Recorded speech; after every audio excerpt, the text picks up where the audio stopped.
Makanya wajar saja jika Panglima Angkatan Bersenjata Malaysia kagum dengan senjata dan alutsista buatan Indonesia. Sebab jika ingin dibandingkan, Indonesia memang masih jauh ketimbang Malaysia dalam pembuatan alutsista yang digunakan Angkatan Laut.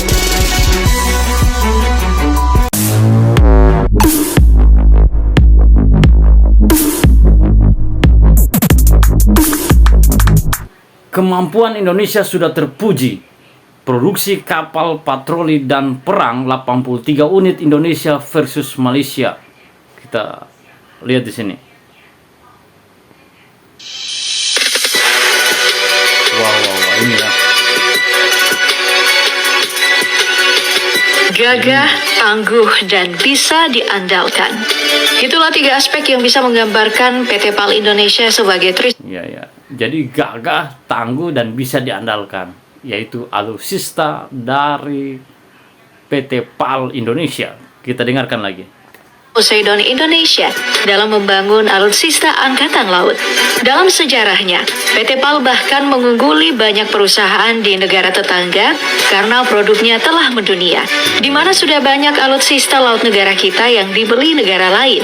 Makanya wajar saja jika Panglima Angkatan Bersenjata Malaysia kagum dengan senjata dan alutsista buatan. Panglima tentara dari Malaysia kagum dengan alutsista kapal perang dari Indonesia. Ini mereka bangga dari negara-negara luar, bangga terhadap alutsista buatan dalam negeri Indonesia. Kita dengarkan lagi. Indonesia.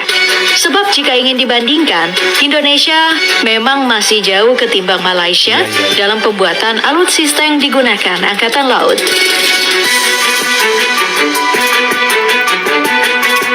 Mari kita mulai dengan membandingkan kapal perang yang digunakan oleh kedua negara. Perbandingan kapal perang kedua negara antara Malaysia dan Indonesia. Kita lihat sini. Jenis fregat yang merupakan kapal perang yang berfokus pada kelincahan dan daya serang menengah. Untuk fregat Indonesia, kita memiliki Marta Dinata Class. Kapal perang ini diciptakan oleh PT PAL sejak tahun 2014 kemarin. Marta Dinata ini dibangun di Indonesia tahun 2014 ya. Ini luar biasa. Kita dengarkan lagi. Atas kerjasama dengan Belanda, kapal ini memiliki spek sebagai kapal misi serbaguna untuk penaklukan pesawat tempur dan juga penaklukan kapal selam. Ternyata kapal Marta Dinata ini bisa menyerang dua sisi ya, antara udara dan kapal selam. Luar biasa ini. Kita dengarkan lagi.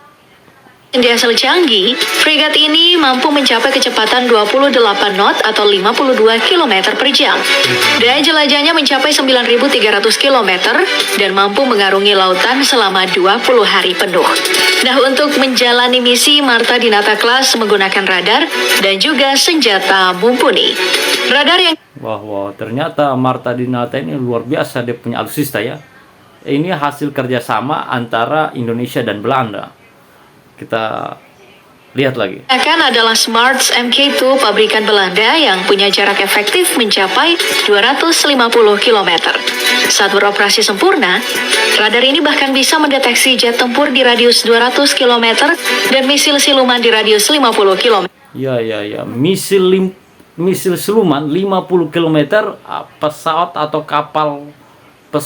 kapal perang itu sampai 200 km deteksi dari radarnya. Wow, luar biasa ini. Kita dengarkan lagi. Persoalan senjata jangan ditanya lagi karena sudah super lengkap. Mulai dari senjata mesin kaliber tinggi seperti 1 unit oto Melara Super Rapid 76 mm yang punya jarak tembak 16 km dengan kecepatan tembak 85 putaran per menit. Kemudian ada 2 unit Denel Vector GA1 dengan kecepatan tembak 750 putaran per menit yang diikuti dengan Rheinmetall Oerlikon Millennium Guns 35 mm CIWS super canggih dengan jangkauan 5 km dan kecepatan tembak 1000 putaran per menit. Selain senjata kaliber tinggi, Marta Dinata Class juga membawa beberapa rudal seperti rudal VL Mika untuk target udara yang bisa menjelajah target hingga 20 km dengan kecepatan sampai. Mempunyai rudal juga ya, rudal dari ini bisa menarget sampai 20 km. Luar biasa ini. Kita lihat lagi. 4.939 km per jam. Kemudian ada juga Exocet Double M40 Blocks dengan kecepatan 1.148 km per jam dan menjangkau target hingga 200 km. 200 km.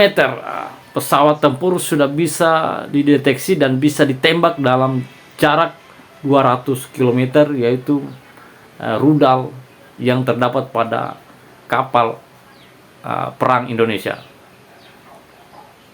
Untuk melawan kapal selam ada torpedo WASS A244S Mod 3 324 mm yang Ini ada torpedo ya untuk menyerang kapal selam. Kita lihat lagi. jangka target hingga 13,5 km dengan hulu ledak daya tinggi yang memastikan kehancuran kapal selam lawan. Dengan kemampuan ini, Marta Dinata sebenarnya menarik banyak minat negara lain. Namun sampai sekarang frigat ini masih sulit untuk dibuat secara massal sebab harganya mencapai 3,3 triliun rupiah per unit. 3,3 triliun per unit, ya cukup mahal ya, makanya dia kalau ada yang pesan baru bisa dibuatkan. Tapi Indonesia sudah punya ya, kita dengarkan lagi.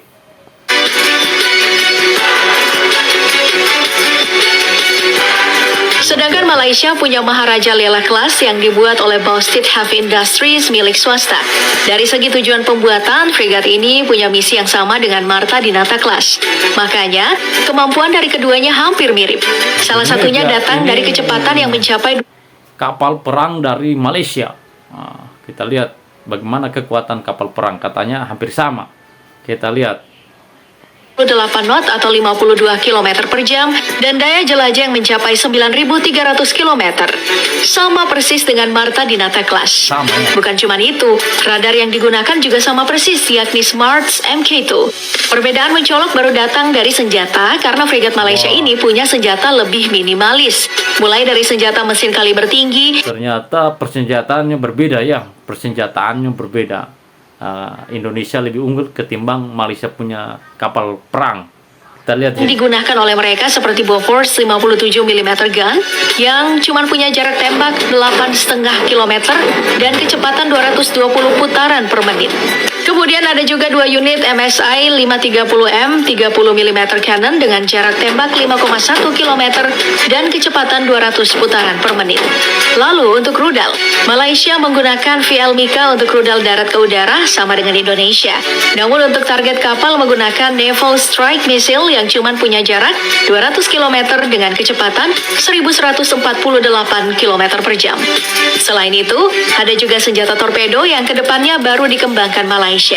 Ya. Ternyata beda tipis ya, tapi yang satu sisi buatan Indonesia dalam sendiri yaitu lebih unggul.